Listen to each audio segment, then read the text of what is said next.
We're living in an accelerating world, and sometimes I feel like I'm just getting swept right along. For many people, it's keeping up with the Joneses, right? We've all heard that one. Buying enough, having the right friends and connections, the net worth, the social networks. But for me, it goes even deeper than that. I ask myself, am I doing enough? Am I accomplishing enough? I don't know how much this has to do with my mortality, but if I died right now, I'd be like, shit, I'm not ready. I didn't hit the milestones I created for myself, that I invented for myself. I haven't made it yet. I'm living always planning because I want to secure a good future, make a name for myself, because I want the edge, I want to get ahead. It's weird to think that even on our worst days, we're all already productivity gods compared to people from the past. No messenger during the Renaissance could hope to ever compete with the speed of your text message. No map maker could dream of the accuracy of your location services. Nobody could even tell the time ultra accurately like we can now. Think about that for a second. People guessed what time it was, and good luck trying to figure it out at night. I think I'm buying into the very American narrative that you always need to work harder, push further, keep going for longer, or you will be a failure, a nobody. Funnily enough, this applies even to the fun stuff. Leisure, everyone is trying to outdo each other, which is both sad and hilarious at the same time. It's kind of surreal. And I can't help but think, like, what for? Isn't working really hard on something, within reason, and still taking care of yourself good enough? What's the big rush that I see around me, the anxiety that I feel bubbling up in my own chest? Considering there's just not enough time to do it all anyway. Even if I somehow read a book a day for the rest of my life, which isn't going to happen, let me tell you, I'd only absorb a drop of all human knowledge. There's no way I'm going to get to it all. I wonder how many books it would be. Most people don't live to see their 30,000th day. But even if that made me the smartest person in the world, who cares? Death is the great equalizer. Did I at least enjoy any of those books? What did they teach me about the human condition? I think it's a poor definition of wealth to just focus on accumulating money and possessions. Look at what the focus on perpetual economic growth is doing to our planet. We're getting way out of touch with what really matters. It is not that we have a short time to live, but that we waste a lot of it.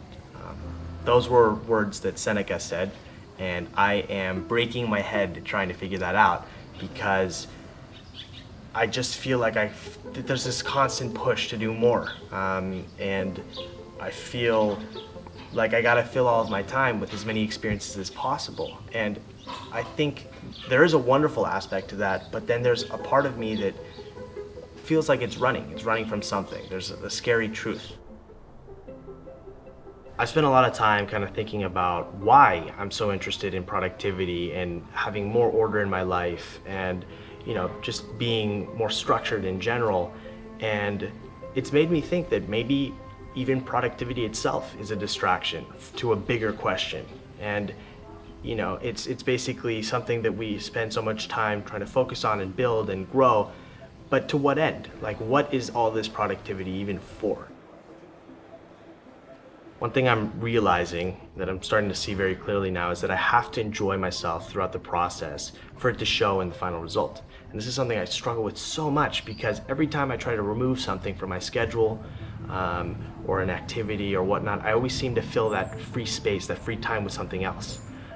It's almost like I'm uncomfortable with free time and being bored or not knowing what to do. And packing every single second in is, in a way, kind of taking a toll. It's taking a toll on my ability to enjoy every moment and be present. I'm sharing all of this with you guys because this art of living that Seneca talked about feels like something that I'm actually really bad at. I'm not good at this, at taking pauses, at going slowly. I think it's addicting to go fast and create and put stuff out there and feel productive. But that's not everything. And yeah, I don't want to provide the answers. It's something that I'm trying to sort of explore right now because the truth is, I feel funny sometimes presenting everything so cleanly and in such a polished way because I am still somebody who gets easily distracted and has trouble being super present sometimes. And all of the things that I'm trying to do, I think they're helping, but I feel like I have such a long way to go still. And this is tough. I think this is like one of the things that we're all having to face now in this new, crazy, fast-paced world. And I'm not sure anybody has all of the answers to this. I think mental clarity for me right now is about finding my way back to the present moment. I still fully believe in the power of habits, of the compound effect, of living like an essentialist, of working really hard and pushing myself. But again, none of it counts for much if I'm not living in the here and now.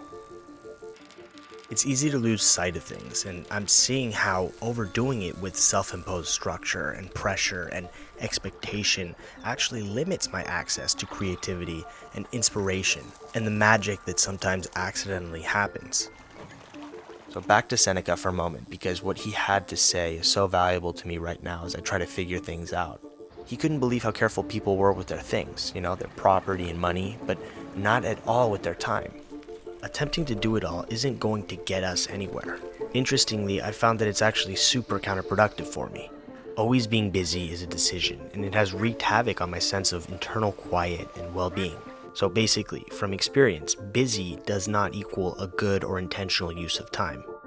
Increasingly, I'm appreciating the philosophy of a Greek man named Epicurus, who lived hundreds of years before Seneca, so we're reaching even further back in history. He placed a lot of value in finding tranquility through living with simplicity and modest pleasures, and spending time with friends. That doesn't sound bad at all. Maybe I've been tricked into thinking it takes that much more to be joyful and have a sense of well-being. I think staying busy might be one of my worst habits, and it's going to take me a long time to unlearn this one.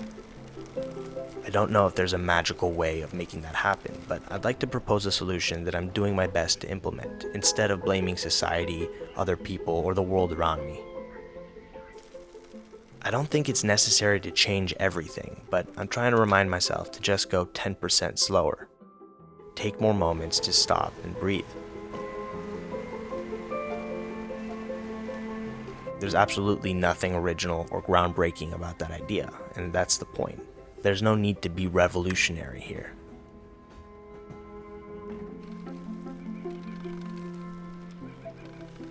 So Bernardo and I were riding around Monte Isola, this little island here, when we spotted that ultra tiny island over there. There's a little castle on there. It looks insane. What I would do to be able to get on that island. I can't believe there's nobody here. Like, seriously. Where are all the people? The colors and everything too. Just the blues. The blues in the sky, the blues in the water. Here we are. Wow, super cool. It's amazing how we fill our lives almost to the brim with every possible distraction, every possible way of ignoring, forgetting, or running from the present moment. I'm doing my best to remind myself not to sprint all the time, because what's the rush? This is life that is happening right now. There's no getting there. We're already there.